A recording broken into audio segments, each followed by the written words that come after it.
Let's solve this equation quickly. It says 4 raised to the power x plus 1 is equal to 36. Let's do this.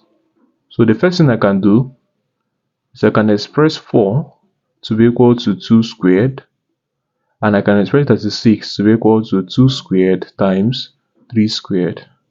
Now substituting this in this equation would mean that I have 2 raised to the power 2 into x plus 1 to be equal to 2 squared times 3 squared. 2 times x is 2x plus 2 times 1 is 2 to be equal to 2 squared times 3 squared. Let's now take the logarithm of both sides. So we have logarithm of 2 raised to the power 2x plus 2 to be equal to logarithm of 2 squared times 3 squared.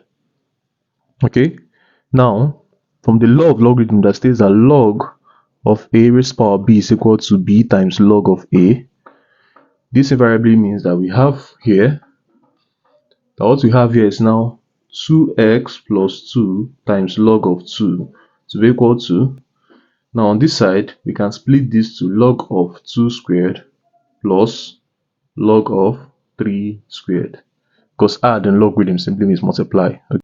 So dividing both sides by log of 2, we have this divided by log of 2 all over log of 2 on this side. So what's left here is 2x plus 2 to be equal to log of 2 squared over log of 2 plus log of 3 squared over log of 2. Okay, now continuing, we now have that 2x plus 2 is equal to, now this can be re-expressed as 2 times log of 2 all over log of 2 plus 3 times log of 3 all over log of 2. Log of 2 strikes log of 2. What we now have is 2x plus 2 to be equal to 2 plus 3 log 3 all over log 2. Now, we can express, if you have logarithm of a over logarithm of b, we can express it as logarithm to base b of a.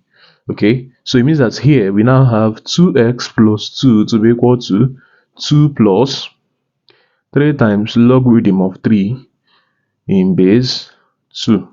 Okay, now at this point you can see that there is 2 on this side and there is 2 on this side. So that what we now have is that x is equal to 3 times log of 3 in base 2 divided by 2. So 3 over 2 times log of 3 in base 2. And this now becomes our final answer. Thanks for watching.